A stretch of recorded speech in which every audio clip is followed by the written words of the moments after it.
Hello and welcome to my channel. So I quite often get comments about like my anime consumption, and to answer the question, I do watch anime, but I just have never made much content about it on the channel. So today we are going to be watching anime that are releasing in spring of 2023. This is a really packed season for anime. There's a lot of heavy hitters, so I decided I just wanted to throw my hat in the ring and watch a couple of things. So my list of series, I have a total of 9. So we have Doctor Stone Season 3, Hell's Paradise, My Love Story with Yamada-kun at level 999, mashle, Oshinoko, Tokyo Mew Mew Season 2, Insomniacs After School, Skip and Loafer, and A Galaxy Next Door. And honestly, I'm probably missing some other stuff that have released this season, but these are the ones that I care about and we'll be actually watching. So let's get into my thoughts. I will discuss them in the order in which I watched them, and then at the end we will give a ranking of like which ones I loved, which ones I might not have loved so much. So the first thing I watched when I got into spring of 2023, the first thing on my radar was always Doctor Stone Season 3. If you don't know, Doctor Stone is one of my favorite series of all time. I've read the manga up to volume 22. I'm waiting for the physical releases, so yeah, I loved every single volume up to where I've read. I love the anime so much. It was my introduction into Doctor Stone in the first place. So, I really do feel compelled to keep up with the anime. I think that it does a really good job of taking the manga and like bringing it to life on the screen and giving characters voices and everything like that. This season is going to be covering one of my favorite arcs in the series, and I genuinely, objectively think that this arc is one of the strongest parts of the series overall. So I think if you're going to get into Doctor Stone, I think now is the time. There was a special that was released in the summer that is a direct continuation from season 2 into season 3. So like if you did not watch that, it's very necessary for you to watch it because it is a vital part of the storyline. So yes, the first episode of Doctor Stone was really cute. They're still kind of like establishing what they need in order to move on to the next big mission, but I love the animation. There's this really cute moment where they use like Minecraft type of animation in order to kind of show the different materials that they are scavenging for. So yeah, I think that Doctor Stone is such a cute kind of like more lighthearted series, especially for like a lot of the shonen that's out now. Doctor Stone's definitely more on the lighthearted side, and all the characters are just written so well. It gives me so much serotonin to see them being so cute and happy. The second thing I watched, which was probably my most highly anticipated series outside of Doctor Stone Season 3, and this is Hell's Paradise. So Hell's Paradise is part of the Dark Shonen trio, which is Chainsaw Man, Jujutsu Kaisen, and Hell's Paradise. I love Chainsaw Man so much, and I also like Jujutsu Kaisen quite a lot, so it's only right that I also get into Hell's Paradise. So this first episode, I will say that my expectations for Hell's Paradise were through the roof, and I won't say that they matched my expectations. I mean, I won't say that this episode matched these high expectations. I think it's just not my style of story. I don't typically enjoy these more like physically edgy. Like I read a lot of like emotionally edgy series, but not so much on like the violence, except I literally love Chainsaw Man, so I don't even know what point I'm trying to make, but yeah, it's not really my cup of tea in terms of things I typically reach for. So yeah, but I think the first episode was done really well. I think the animation is really beautiful, like the fight scenes were really nice, and I liked his little like the glimpse into our main guy's backstory, and also his like kind of change of heart in this first episode was pretty compelling. So I'm definitely going to be tuning in for the next episodes, but I will say that I wasn't as like super hyped about it as I thought I would be. Next, we have My Love Story with Yamada-kun at level 999. I'm getting good at the title. I didn't have to look at the screen for that. So yes, this one is about a girl who gets dumped by her boyfriend, and the boyfriend in question uses this MMO as his like way of getting the rebound. He and the girl played this MMO quite often, so now she's into playing the game, and she has a guild on the team, and basically long story short, she ends up meeting one of her guild members in real life, and obviously sparks fly from there, and they have a little thing going on. I will say that I did not know anything about the series before getting into it. I follow a lot of shoujo accounts on Twitter, and if they post a series that has pretty art, I will probably just tune in because I'm weak. And this was one of those, and I'm really happy that I did because I have been really enjoying it. I say I have been really enjoying it because, fun fact, this as well as Dr. Stone are the only two series on the list that I actually watched more than one episode for. So that attests to how much I liked it. I think this one's going to be more of a slow burn, which is always up my alley. I do like a good slow burn. Yeah, I will be probably keeping up with this one weekly because I really liked it. So, the next series I watched is actually Mashle. I'm in my shonen era. Personally, I think I'm in my shonen era. I literally reached out and watched Mashle. I've heard a lot of this series during my time on MangaTube, and I won't say that it's like super mainstream, at least not yet, but I will say that it does seem to have a strong, loyal fan base, so I love that for them. The only thing I've really heard about it is that it is compared to being a mix of Harry Potter and One Punch Man, which, lucky for me, I do in fact not like either of those things. So I don't know why I ended up like putting it on the list, but here we are. I will say that it really did exceed my expectations though, because this first episode was really cute. I think Mash as a main character is super cute. I tend to like the characters that are pretty like not very self-aware and just do things without thinking about the consequences of their actions. And Mash does quite a lot of that in this first episode. Again, very cute. Love that for him. But we don't get to see too many of like any side characters in this first episode, especially like I watched the first episode and then we see the ending sequence where there's so many different characters and I'm like, oh, where were they in this first episode? But of course that'll probably happen in the second episode since he's going to the school in the second episode. I thought it was cute. Definitely probably wouldn't have watched it if it weren't for this video, so that's great. I don't think I'll be keeping up with it weekly, but if I'm ever bored one day and I need something to binge, Mashle will definitely be on my radar. So the next series is A Galaxy Next Door. I can't lie, I did not know this one was airing until I was on Crunchyroll looking for Mashle episode 1, and then I saw A Galaxy Next Door episode 1 was there as well, and I was like, oh, I remember seeing that one on MangaTube as well. The receptions for this one on MangaTube have been pretty mixed in my perspective. I've seen some people like it and some people think that it's kind of weird. I feel like I've seen more people say that they don't like it rather than the people who like it. So, I went in not expecting much. So, yeah, basically the premise, I wish I would be good at explaining the premise because, girl, I have no clue what was going on in this first episode. Like, okay, we have this girl and she becomes a manga, like, assistant to a mangaka, which is great. I love that for her, but, they're doing their little art or whatever, and then at the very end, it turns really weird for some reason. Like, just weird supernatural types of things happen in the last 5 minutes of the episode, and it kind of confused me, and it, like, turned me off a lot, because it was just so weird. And I don't mind weird things happening, but with this series specifically, like, I was not interested in the main girl. I found her really boring. And even the guy who had said more than a couple of words throughout the episode, he was pretty flat as a character to me as well. So the characters weren't that interesting. It got weird at the end. This just was kind of a dud for me. But if you like A Galaxy Next Door, let me know. I'm pretty easy to please and convince, so, like, if you write a little essay in the comment section, I might check out the next episode. For right now, I don't think that this one will be. I think this one will go on the dropped section of my anime list. Speaking of my anime list, we have the next series, Tokyo Mew Mew New Season 2. So, I feel like I'm the only person on this entire planet who actually cares about Tokyo Mew Mew Season 2, but alas, I'm here to discuss.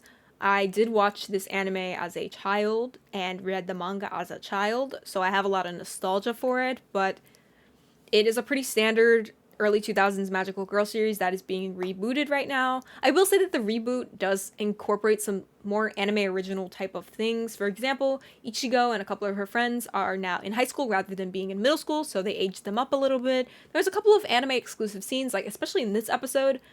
I'm like 90% sure that there's a couple of anime exclusive things that happen in this first episode, which makes it pretty refreshing, especially as somebody who consumed the series so much as a kid that's like kind of ingrained in my brain. But yeah, there's not too much to say about this one. It's not a very like impressive series, but I think that they're doing a really good job of like adapting it and like making it interesting enough for people who are like old fans, because let's be real, I don't think Tokyo Mew Mew is getting any new fans from this reboot. I think that this is simply catered to the old fan base, and I'm one of those old fan base members, so I will be keeping up with the episodes.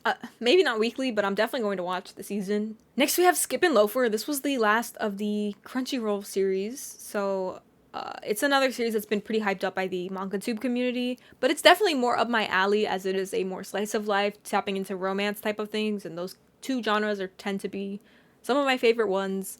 So basically, the series follows a girl who is moving from her hometown in the country into the big city of Tokyo, and kind of just her trials and tribulations of getting adjusted to the city life. And this first episode's really cute because she does make a lot of comical mistakes on her first day, you know, going to school and stuff. But at the end of it all, she did make a couple of friends that she's pretty excited about. And girl, I'm excited for you. I'm very happy to see that you are doing your very best out there. The boy, who I think is probably going to be the like romantic interest, he's kind of cute too. Like, he has big golden retriever energy for me, so I love a cute boy. And they're so cute together. I will definitely be tuning into more episodes of this one. I'm not really good at the weekly thing, so I'm not gonna say I'll be weekly, but I'll definitely keep up with it in some capacity. We're at the penultimate series, and that one is Oshi no Ko. You wouldn't you believe that is another series that's been hyped up by the manga tube community, but a little bit less than the other ones just because the English print only just released pretty recently. I think we're only on volume 2 at this point. But Oshi no Ko is a series where it would have been a cover buy for me, but I've heard a couple of things about the premise and like I'm about to tell you the synopsis, and it was a little off-putting to me at first, which is why I never got into the manga, but things might change. So I'm going to give you the synopsis. I don't think that you should go into the series knowing any more than what I'm about to tell you about it, just because it kind of lessens the impacts of the things that happen after the blurb I'm about to give you. So, the blurb in question is, there's a guy, he's a doctor, and he ends up being, you know, the doctor for an idol who's actually giving birth to a child. Well, technically 2 children because she's having twins, but you know, that's pretty taboo in the idol industry, so she's doing it under wraps with this doctor, but turns out on the day of her delivery, this guy ends up getting murdered, but he's actually reincarnated as one of her children. That is the premise. I will say that there is a series that is an isekai that taps into this type of thing of being reincarnated as a child, and then he's quite perverted, and I didn't like that series at all. So that concept, it just put a very bad taste in my mouth. But I will say that Oshi no Ko does not tap into anything really perverted. The main guy, he's pretty respectful. This episode is like a movie-length episode, which was kind of scared me at first because I'm not really good with long pieces of media. But I actually was like paying very, very close attention the entire time, which again is saying a lot. My attention span is actually just fried at this point. So me sitting through an hour and a half of Oshi no Ko was very impressive. And so the twist at the very end of the episode was actually insane. I did not see it coming. I literally gasped when I saw what was on my screen. It was crazy. And it leaves me at a point where I'm like, what is going to happen next? Like, I have no idea what's going to happen next. And that's really scary, but like exhilarating at the same time. So I was very, very impressed with Oshi no Ko. I'm super, super into this one, and I'm definitely going to be watching the next episodes probably as they release. I feel like the way that the series is going right now, at least like with the twists and turns, I feel like it will benefit a lot from being watched weekly, because, you know, when you watch things weekly, you get a chance to like watch it, think about what you saw, and then even like think about it for a week until the next episode comes, and then like you can see if your theories were proven right or not. And I feel like that is such a thing that's been missed when it comes to watching media, because it's just binging and there's just instant gratification, and I feel like it's not allowing people to like critically think about the things they're watching. So I think Oshi no Ko will benefit really well from being watched weekly. And the last series that I'm talking about in this video is Insomniacs After School. I think I discovered this one through a video essay on YouTube, so if I can find that, I'll link it, but don't hold me to that, because I think it was a long time ago that I watched that video essay, but it was pretty compelling. It put this on the map for me. So basically this story is about 2 kids who have insomnia, And what did you know? They hang out after school. That's it. Pack it up, guys. But they make this astronomy type of club where they go to, have a chance to bond over their less than stellar sleeping habits. And it's pretty cute. This first episode was really cute. I really liked how they immediately clicked and bonded over their disorder. And I think that this one's going to be more of like a cozy, relaxing watch just because it's very like slow paced, just kind of going with the flow type of thing. But it was really cute. I really enjoyed it. So those are all the series that I watched. It was a lot. I have never watched like this many seasonal series at a time. I usually try to stick to 2 or 3. And half of that is because I can't keep up. But the other half is just that there's never been a season where so many series that I was actually interested in were releasing at one time. So this was really fun.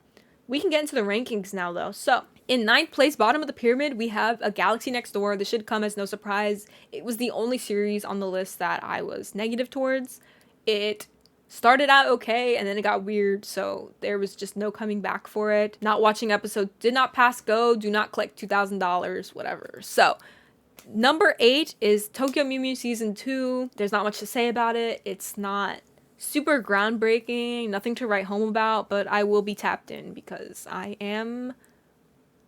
nostalgia gets me. And then we have number 7 on the list, which is Mashle. Definitely exceeded my expectations. Not that they were very high in the first place, so that's not a very high compliment to receive, but I did like it, and while I probably won't be watching it weekly, it'll definitely be on my radar when I need something to randomly binge one day. So love that for Mashle. Then in 6th place, we have Insomniacs After School, which kind of pains me to put it here, but there's just so many heavy hitters this season that it's hard for me to put it any higher than this. It was really cute and probably won't watch it weekly, but I will come around to it. I feel like it's the type of series where you can pick it up and put it down as you see fit, just because the premise isn't super, like, there's not much to remember with, like, the characters and stuff. It just seems like a very fluffy, slow type of series. In 5th place, we have Hell's Paradise, which I will be honest, I thought it was going to be a lot higher than this, but again, Hell's Paradise is not something I would reach out to, because let's be real, like, if I was genuinely interested in the premise, I probably would have read the manga by now, but I will be keeping up with it simply because I do want to have watched or, like, consumed each of the big 3 and or not big 3, but the dark shonen trio in some capacity, so I can have an opinion on it. So, and then in 4th place, we have Skip and Loafer, which again was a really cute, fluffy slice of life type of thing. I feel like this one and Insomniacs After School will kind of sit at the same table, but for me, what puts Skip and Loafer a little bit higher than Insomniacs After School is just because I think the characters were more interesting and the premise of Skip and Loafer is more interesting overall, with, the girl coming from the countryside to the city. I feel like there's a lot of adjustment that can be developed upon. With Insomniacs After School, I feel like it could get stale at some point. Those are the losers. And now we can get into my top 3, which are going to be the 3 series that I'm holding on to. I will be watching them weekly. I'm holding myself accountable to that. In number 3, we have Dr. Stone Season 3. Who would have guessed? I feel like it's a cheap shot for me to put this in the top 3, but what can I say? It is one of the seasonal things that I'm going to be keeping up with. This part of the series is really strong, and if you're not watching Dr. Stone by now, I think you need to tap in, because it's going to get really good from here on. In 2nd place, we have My Love Story with Yamada-kun at level 999. I didn't expect myself to like it as much as I do, but the girl is quite relatable, and I think she's quite funny, and, she is in college, so just an older age that I can kind of relate to. I think that their banter is really interesting, and I think that their dynamic is going to be really cute to see kind of develop as we go on. And like I said, I already watched the 2nd episode, and probably after I film this, I'm going to watch the 3rd episode, so. And in 1st place, we have, drum roll please, Oshinoko. Who else cheered? I did, personally. Whether the rest of the series will be my favorite is debatable. I thought this first episode completely blew me away, and it would be really unfair for me to put it in any other position on the list. Is it a cheap shot for me to put it here? Because, it got like an hour more screen time than the other episodes did. But you know what? They gave Oshinoko an hour and a half of a slot because they knew what they were doing. They were cooking when they made that. And, you know, other series just need to do better. What can I say? Oshi no Ko is my number one, and I will definitely be keeping up with this one weekly. If I keep up with nothing else weekly, it will be Oshi no Ko. And that is my overall analysis of the anime releasing in spring of 2023. Prepping for this video was super fun, so I might kind of make this like a regular thing with each season of anime. I'll keep it realistic, like I won't watch things I'm not interested in. If next episode of the series ends up being just 4 different episodes, then so be it. But this one was really poppin', so let me know what you're watching in spring of 2023. There's a lot of heavy hitters. I'm pretty sure, out of things that I wasn't interested in watching, but I know that are big, Demon Slayer season with the love Hashira. Yeah, I know things about Demon Slayer. I know that she's a big part of it, so I'm sure the Demon Slayer fans are elated, and that's all I know out of the things that I did not mention in the video. Yeah, let me know what you're watching, if you got any deep cuts or whatever, and leave a like if you enjoyed, and subscribe for more of me, and I will see you next time. Bye bye.